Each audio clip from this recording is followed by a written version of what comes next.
Shaurya, Dhrita, Karmnishta. That's the motto of the border guarding forces, the ITBP, Indo-Tibetan Border Police Force, that guards the long and at least the 800 long treacherous border guarding Indian side from the neighboring China side. And I'm at the LSE Ground Zero, where ahead of the Republic Day, there are several issues and the lives of these jawans at the ITBP, which revolves around rigorous and treacherous trainings.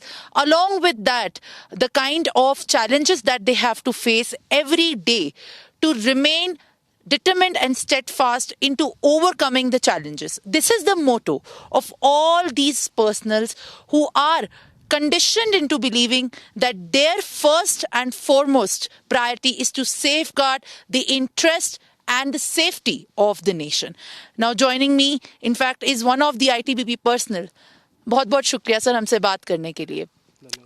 अभी हम लद्दाख में हैं, ITBP के इस battalion में, और इतनी बड़ी बॉर्डर 800 किलोमीटर की है जिसमें काफ़ी सारे आप लोग अलग अलग तमाम जगह से हैं, और आपका जो दृढ़ निश्चय है बॉर्डर को सिक्योरिटी से पूरा सिक्योर करना, उसमें इतने बड़े बड़े चैलेंजेस आते हैं, ट्रेनिंग से लेकर वेदर चैलेंजेस, वेदर से लेकर लॉन्ग रेंज पेट्रोलिंग पे लेकर काफ़ी मुद्दे हैं. इन चैलेंजेस को किस तरीके से ओवरकम किया जा सकता है, कैसे करते हैं, उसके बारे में हम बताइए. धन्यवाद मैम. जैसे कि आपने अभी फर्स्ट एट ऑल हम देख रहे हैं कि हम कितनी हाइट पे खड़े, समथिंग 11 से 11,500 फीट की ऊंचाई पर हम खड़े हैं. और सबसे पहले आपने हमारा बल का जो बृहद वाक्य है, शौर्य, दृढ़ता, कर्मनिष्ठा, इसी एक बृहद वाक्य में ही पूरी जानकारी जो आप जानकारी चाहते हैं वो सारी इसी एक बृहद वाक्य में भरी हुई है. जैसे कि यहाँ पर इतना tough climate, location, high altitude, oxygen की कमतरता, इसके मध्य नज़र रखते मतलब बावजूद भी हमारे हिमवीर जो है कड़ी से कड़ी मेहनत 11 महीने की बेसिक ट्रेनिंग, 44 वीक की जो है बेसिक ट्रेनिंग प्राप्त करते हैं, जिसमें इनके बारे में सारी चीज़ें इनको बताई जाती है. फिर जैसे ही पास आउट होने के बाद अगर इनकी पोस्टिंग लद्दाख जैसे हाई एल्टीट्यूड एरिया में आती है तो यहाँ पर आने के बाद भी इनका सबसे पहले तो एक्कोमोडेशन इनको 6-7 दिन के लिए प्रॉपरली यहाँ के वातावरण में ढाला जाता है, साझा जाता है. फिर यूनिट लेवल पे यहाँ पर हम बेसिक जो यहाँ के बारे में सारी बातें, चीज़ें जो इनको फर्स्ट एट ऑल क्लियर करते बताते हैं, उसी हिसाब से इनको हल्का क्लाइमेट के हिसाब से जैसे सूट होता है तो इनको बेसिक ट्रेनिंग भी देते हैं. जैसे माउंट ट्रेनिंग हो गया, पहाड़ों पे कैसे चलना है, कैसे कोई भी मतलब ये आती है तो कैसे हम उसको कवर कर सके, अपने आप को फिट कैसे रख सके. इसके लिए आप ये पीटी ग्राउंड देख रहे हैं आप, यहाँ पर डेली मतलब हल्की फुल्की एक्सरसाइज होती है. Day by day alternate day पे योगा भी कराया जाता है, जिससे कि सारे हिमवीर जो है फिट रहते हैं और आने वाली सभी मुश्किलों को सामना करने के लिए बिल्कुल तंदुरुस्त, चुस्त मुस्त रहते हैं. और इतने सारे कामों के बाद एक जो बहुत बड़ी आपके पास रिस्पॉन्सिबिलिटी होती है वो यहाँ के सिविलियंस, जो लद्दाखी पॉपुलेशन है, जिनके साथ आप जुड़ के और उनके सारी सहायता के लिए आप लोग फर्स्ट रिस्पोंडेंट्स रहते हैं. जी मैम. तो जितने तरीके के ये मुद्दे उनके सामने आते हैं, एक तरीके से आप फर्स्ट रिस्पोंडेंट्स के तहत कैपेसिटी में उनको प्रोटेक्शन भी प्रोवाइड करते हैं. तो उस पूरी चीज को किस तरीके से एग्जीक्यूट किया जाता है? जी मैम, बिल्कुल सही कहा आपने. जैसे कि बॉर्डर गार्डिंग आईटीबीपी जो है एक बॉर्डर गार्डिंग बटालियन फोर्स है, इसके साथ साथ हमने सिविल पॉपुलेशन को भी मतलब यहाँ पर काफ़ी ये किया है, जिनका रिस्पॉन्ड अगर उनकी कोई समस्या आती है, जैसे कोई प्रकार की किसी भी समस्या आती है तो उनका फर्स्ट रिस्पॉन्ड जो है हमारी तरफ से आईटीबी फोर्स की तरफ से जाता है. जैसे कि पिछले 2008-9 में यहाँ पर बादल फटे थे, उस समय भी हमारी रेस्क्यू टीम जो है, जो काफ़ी वेल ट्रेंड चुस्त तंदुरुस्त जो फोर्स मतलब ये टीम थी रेस्क्यू टीम, उन्होंने काफ़ी यहाँ पर मदद की. अभी कुछ दिनों पहले यहाँ पर फॉरेस्ट में आग लगी थी, तो सबसे पहले बाकी सिविल पॉपुलेशन में सबसे पहले फर्स्ट रिस्पॉन्डर हमने ही जाकर वहाँ पर रेस्क्यू किया था और पूरे आग को काबू में लाया था.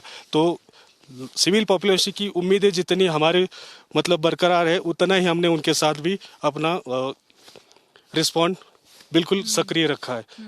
तो इससे काफ़ी अच्छा मतलब वो उनके कहने में जो है आईटीबीपी को वो फर्स्ट रिस्पॉन्डर फोर्स के नाम से हमें जाना जाता है. तो देखिए ये एक बहुत बड़ी बात है अपने में, सिर्फ बॉर्डर गार्डिंग फोर्स की नहीं इधर प्राथमिकता है। एक तरीके से जो लोकल है, लोकल पॉपुलेशन के भरोसे के अंतर्गत तमाम रिस्पॉन्सिबिलिटीज हैं जिनको निभाना इनकी फर्स्ट प्रायोरिटी है, और सिर्फ प्रायोरिटी नहीं, वो उनका धर्म है। और इसी मुद्दों पे और बात करते हुए हम ये भी समझते हैं इनसे कि ऐसे कौन सी और ट्रेनिंग में टैक्टिकल चैलेंजेस आते हैं, क्योंकि बॉर्डर को गार्ड करना, फेंसिंग को मेंटेन करना और उसके अलावा लॉन्ग रेंज पेट्रोलिंग जैसे तमाम इतने मुद्दे हैं। उसके अलावा जो जीपीएस मैपिंग होती है उसको किस तरीके से रीड करना और ऐसे मुद्दों को किस तरीके से समझा जाता है, समझते हैं हमारे एक और जवान से। तो सर, जब जीपीएस टेक्नोलॉजीज की बात आती है फेंसिंग में और जीपीएस टेक्नोलॉजीज की जब बात आती है ऑन ग्राउंड मेंटेनिंग में, तो उसको किस तरीके से आप ट्रेनिंग का पार्ट समझते हैं और कैसे उसको देखा जाता है? देखिए, जीपीएस की जो ट्रेनिंग है वो आईटीबीपी नहीं, जो भी माउंटेनर है, क्लाइंबर है या भी कोई भी जो ट्रैकर है उसको जीपीएस की नॉलेज होना बहुत ज़रूरी है। क्योंकि जीपीएस ऐसे क्या है कि हम कभी भी भटक सकते हैं। मान लिया कई बार क्या होता है कि चलते चलते कि कोई रास्ता दूसरी जगह चले गए, हम भटक गए हैं, तो उसे जीपीएस से हम 1 मीटर एक्यूरेसी तक, मतलब जहां हम खड़े हैं बिल्कुल एक्यूरेट पोजीशन दिखाएगा। उसी से हम पता करेंगे कि हाँ, हम अगर मेरा रेफरेंस ये आ रहा है तो मेरे को कहाँ होना चाहिए। अगर उसको नॉलेज है, अगर उसके पास दूसरी चीज़ भी नहीं है, तो सिर्फ वो नॉर्थ और दूसरी दिशाओं के माध्यम से वो पता कर सकता है कि अगर मैं इस रेफरेंस पे हूँ तो मेरे को कितने मीटर लेफ्ट या राइट जाना चाहिए, तो मैं कहाँ जाऊँगा। तो उस हिसाब से वो जीपीएस की ट्रेनिंग भी दी जाती है, और वो सिविल में भी और फौज में भी बहुत ज़रूरी चीज़ है हमारे लिए। स्पेसिफिकली जब हम ऐसे सब जीरो टेम्परेचर्स पे इतने हाई ऑल्टीट्यूड्स की बात करते हैं, तो यहाँ पे सिर्फ एक वेदर ही चैलेंज नहीं रहता, वेदर के साथ आ रही तमाम ऐसी मुसीबतें हैं जिसको आप, क्योंकि लोग सबसे पहले ग्राउंड पे हैं, तो उनको आपने देखना होता है और आपके ऊपर इतनी बड़ी रिस्पॉन्सिबिलिटीज हैं कि आपको आगे प्रोटेक्शन और गार्ड प्रोवाइड करना है। तो ऐसे टाइम पे किस तरीके के चैलेंजेस होते हैं, क्योंकि ट्रेनिंग के बावजूद भी ऐसे बहुत अनप्रेसिडेंटेड, अनकॉल्ड फॉर चैलेंजेस होते हैं जिनको एक्सपीरियंस के साथ साथ लर्न करना और उनको फेस करना बहुत जरूरी हो जाता है, तो उससे किस तरीके से ओवरकम किया जाता है? हाँ, देखिए, हमारी बेसिकली ट्रेनिंग तो दी जाती है। जैसे जवान ने बताया कि 44 वीक की एक गहन प्रशिक्षण दिया जाता है। उसमें उसकी मेंटली और उसकी बॉडी पूरी तरह से फिट हो जाती है। लेकिन उसके अलावा जब जवान नीचे से अगर लद्दाख में आता है तो हाँ, ज़रूरी है कि चैलेंजेस आते हैं, क्योंकि हाइट ज़्यादा है, ऑक्सीजन कम है, वेजिटेशन कम है। लेकिन यहाँ आते ही उसको एक 6-7 दिन के लिए उसको एक्लेमेटाइज किया जाता है। उसके अलावा जब अगर वो बॉर्डर पे जाता है ऊपर आउटपोस्टों पे, तो यहाँ से उसको प्रॉपर ट्रेनिंग दे के भेजा जाता है। तथा एक्लेमेटाइज जैसे पीरियड होता है कि 4 दिन, 6 दिन या उसके अलावा जो भी रिक्वायरमेंट है, तो उसी हिसाब से स्टेज बाय स्टेज एक हाइट के हिसाब से एक्लेमेटाइज करके ही सभी को भेजा जाता है। उसके अलावा अगर किसी को प्रॉब्लम फिर भी आ जाती है तो हमारी हर एक लोकेशन पे, हर लोकेशन पे मेडिकल की टीम होती है, तो उनको इवैक्यूएट करने के लिए वो सबसे पहले फर्स्ट एड देते हैं उनको, और जल्द से जल्द उनको इवैक्यूएट किया जाता है। नीचे जब लाया जाता है तो वो अपने आप ठीक हो जाता है। जी। जो देखिए, तमाम तरीके की ट्रेनिंग्स होती हैं, सिर्फ ये समझने से कि बॉर्डर की ट्रेनिंग है यहाँ बात खत्म नहीं होती। जब हम ट्रेनिंग की बात करते हैं तो हर लेवल, हर ऐसी डिफिकल्टी जो इस ऐसे माहौल पे और माउंटेनियरिंग हाई हिल्स पे आने के लिए रहती है, जितने भी हिमवीर्स हैं उनको ट्रेन किया जाता है। बट इसके साथ सबसे इंपॉर्टेंट बात यह है कि जो हमारी महिलाएं हैं जो फोर्सेस में आकर उस पूरे उत्साह को और बढ़ाती हैं, उनसे हम बात करेंगे और किस तरीके से उनकी जो रिस्पॉन्सिबिलिटी है और उनके जो चैलेंजेस हैं उनको समझने की कोशिश करेंगे। थैंक यू गमता जी हमसे बात करने के लिए।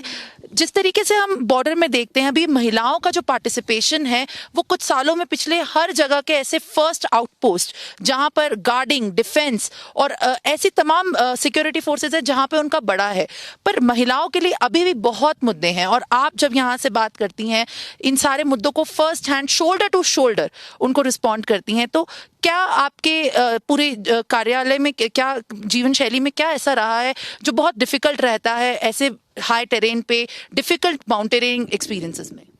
मैम, यहाँ ऐसे क्लाइमेट मेन चीज़ है, उसको हमें ट्रेनिंग दिया जाता है कि उस चैलेंजेस को पार करना है और हम उस हिसाब से चलते हैं। क्लाइमेट के साथ साथ और भी बहुत मुद्दे होते हैं। अब जब महिलाओं को आप देखते हैं तो उन सब मुद्दों को इस तरीके के माहौल में कैसी ट्रेनिंग मिलती है, उसके बारे में कैसे समझ सकते हैं? मैम ट्रेनिंग तो सबको इक्वल सेम ही मिलती है। और ट्रेनिंग के साथ साथ जब ऐसा देखा जाता है कि जब आप फर्स्ट आउटपोस्ट पे डिपेंड कर रहे हैं, लोगों से बातचीत जब आपको गार्ड करना है, तो वो कैसे करते हैं? मैम हम पोस्ट पे जाते हैं तो अब क्लाइमेट के हिसाब से हमें किस हिसाब से रहना है और कैसे जी बिल्कुल। तो हम देख सकते हैं कि जब हम आईटीबीपी के इस जगह से लद्दाख में, लेह में जो बटालियन सिचुएटेड है, 800 किलोमीटर की लंबी ये बॉर्डर है। And when we are talking about guarding the border forces, it is not just the responsibility of these personnels to guard the border fences and the forces from the first post, but also to maintain that the determination and fighting the troops that could also incurse into the border is remain in fact undefeated, and that is the kind of determination that they have always followed. And when we are talking about at the sub-zero temperatures and from the high mountaineering hill point that I am situated at, it is as difficult as it could be even for a trained person to maintain the calm and to be always ready to fight the mission without any failure. But they do so with a smile on their faces. This is Simran from Leh with video journalist Dinesh for NewsX. For more such videos, subscribe to the NewsX YouTube channel, hit the bell icon.